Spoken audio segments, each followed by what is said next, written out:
Hello students, welcome to my channel. I Neela ma'am here. Today I am going to continue chapter number 2 of your history book.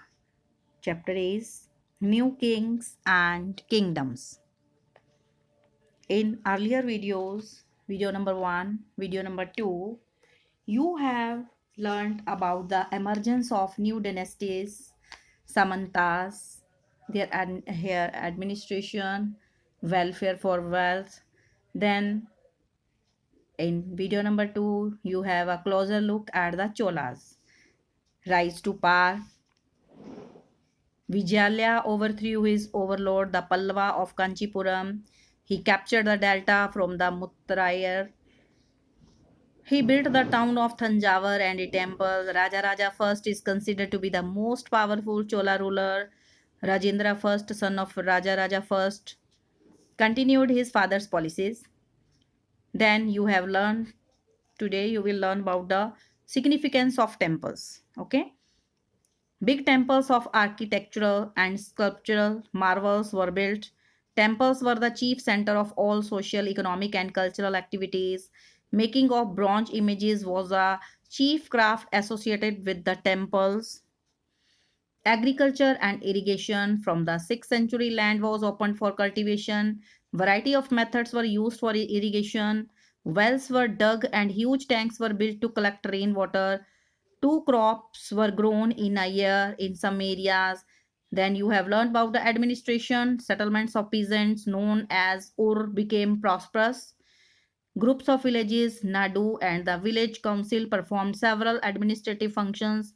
Rich landowners were granted titles like Muendoilan and Ariyar. Land grants were made to Brahmanas, peasants, schools, and Jaina institutions. The Sabha and its various committees looked after the gardens, temples, and irrigation works. Then you have learned about the Prashastis. They contain details of the rulers that might not be true. They tell us how the rulers wanted to depict themselves as high and mighty.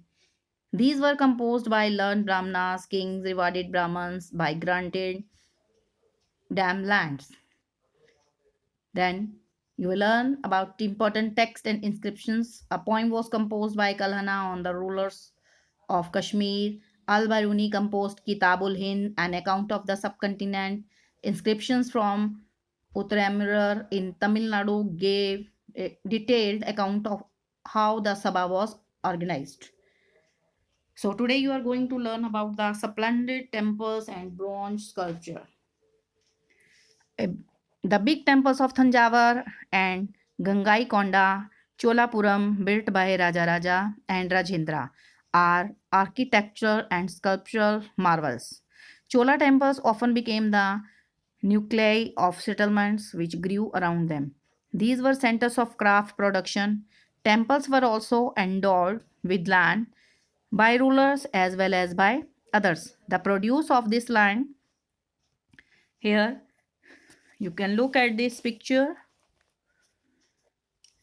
This is the temple at Gangai Konda, Kanchipuram. Here, notice the way in which the roof tapers also look at the elaborate stone sculptures used to decorate the outer walls. Look at the roof tapers. Also look at the elaborate stone sculpture used to decorate the outer walls. This is a picture of temple at Gangai Konda, Kanchipuram.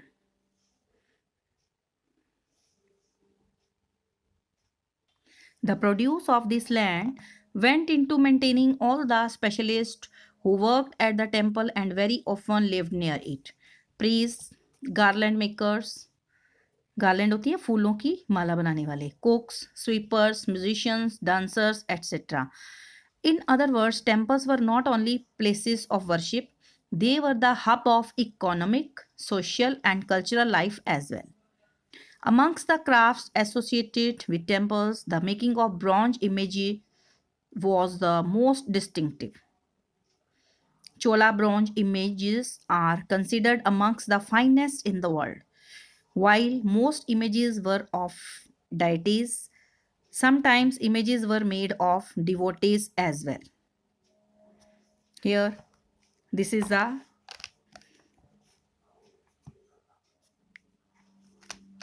Chola bronze image.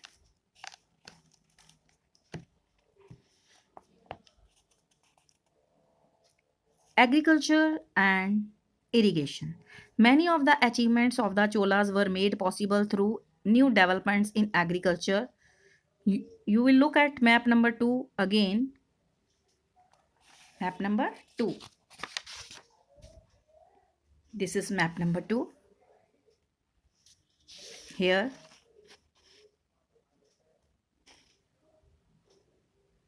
look at river Kaveri. This is river Kaveri. Kaveri is here in the south. Notice that the river Kaveri branches off into several small channels before emptying into the Bay of Bengal. This is Kaveri, this is Arabian Sea, and this is Bay of Bengal. This Kaveri river is cutting into many parts before going into the Bay of Bengal. Notice that the river Kaveri branches off into several small channels before emptying into the Bay of Bengal. These channels overflow frequently, depositing fertile soil on their banks. Water from the channels also provides the necessary moisture for agriculture, particularly the cultivation of rice. Because for cultivation of rice, huge quantity of water is required. So that was fulfilled by that need of water was fulfilled by river Kaveri. Although agriculture had developed earlier in other parts of Tamil Nadu, it was only from the 5th or 6th century that this area was opened up for large scale cultivation. Forests had to be cleared in some regions, land had to be leveled in other areas. In the delta region, embankments had to be built to prevent flooding, and canals had to be constructed too. So here this is Chola bronze sculpture. How carefully it is decorated, how these images were made. For this you will see chapter number 6, that will be we will study. Okay. Embankments had to be built to prevent flooding, and canals had to be constructed to carry water to the fields. In many areas, two crops were grown in a year. In many cases, it was necessary to water crops artificially. A variety of methods were used for irrigation. In some areas, wells were dug. In other places, huge tanks were constructed to collect rainwater. Remember that irrigation work requires planning, organizing labor and resources, maintaining these works, and deciding on how water is to be shared. Most of the new rulers, as well as people living in villages, took an active interest in these activities. Here, figure number 5. This is a 9th century sluice gate in Tamil Nadu. It regulated the outflow of water from a tank into the channels that irrigated the fields. A sluice gate is traditionally a wood or metal barrier which is commonly used to control water levels and flow rates in rivers and canals.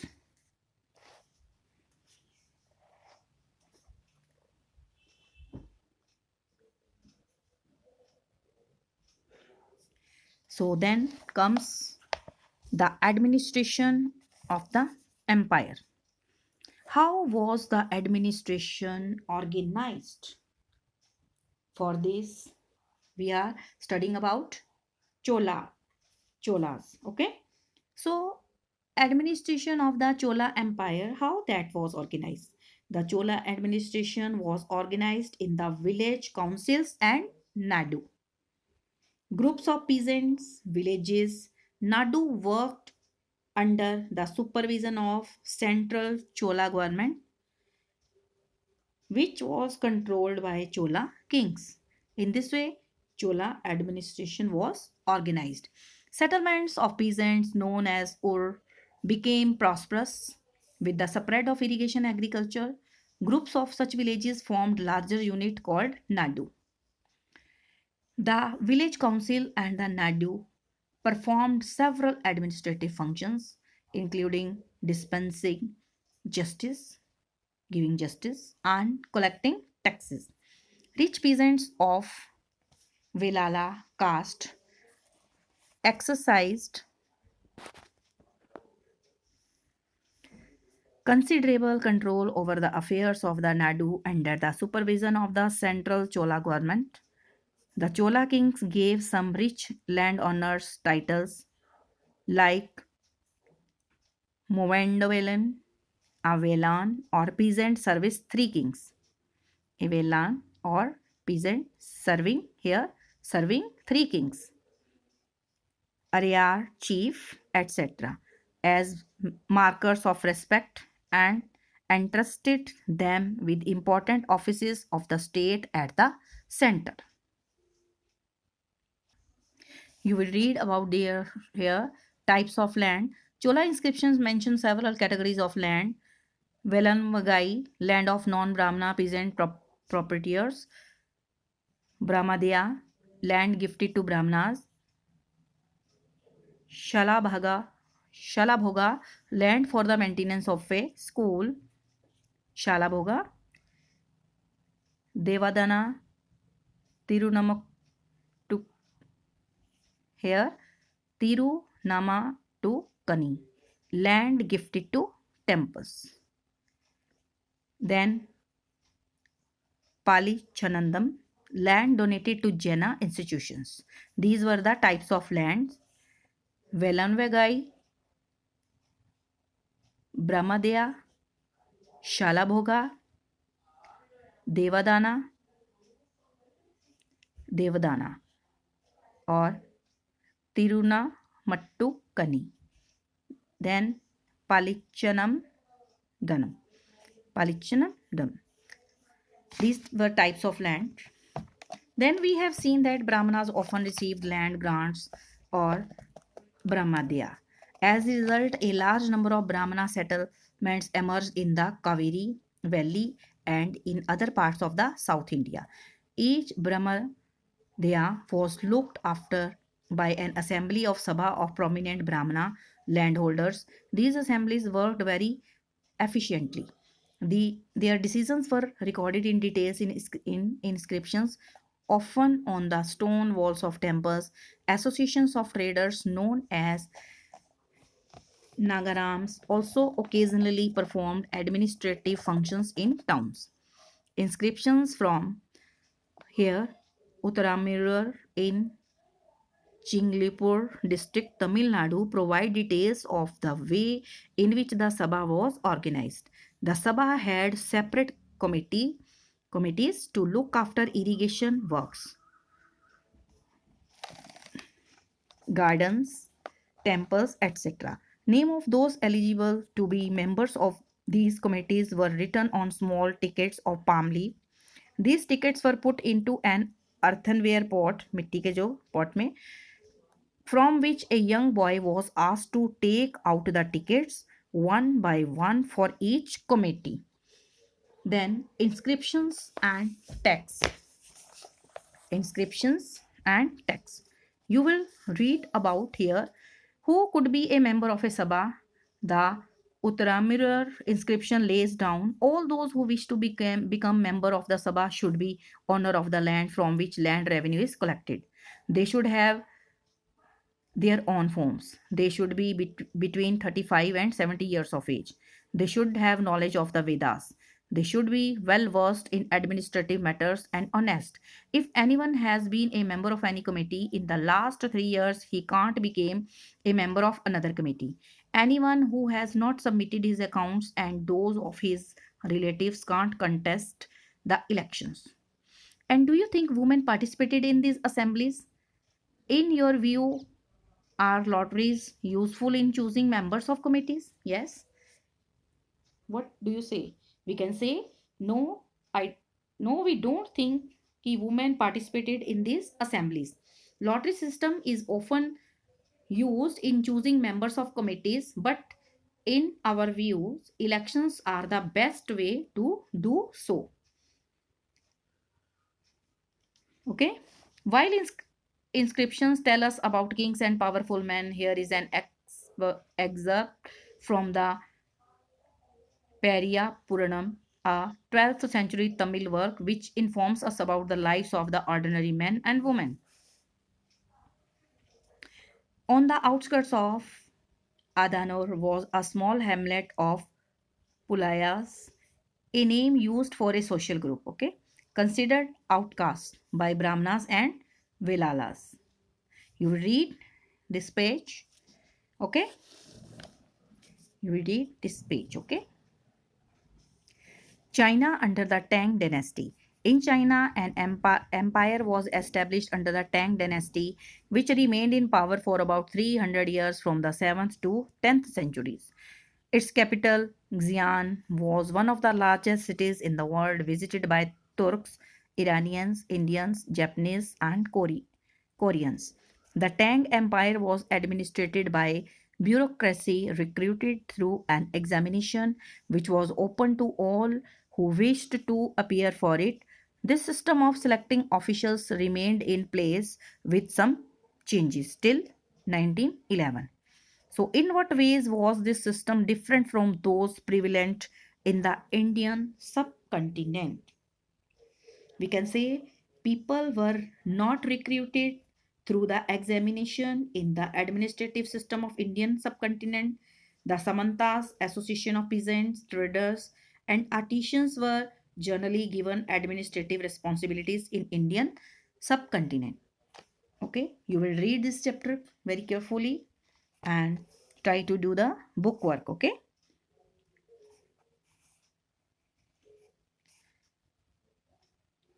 Also read here this chapter number 2,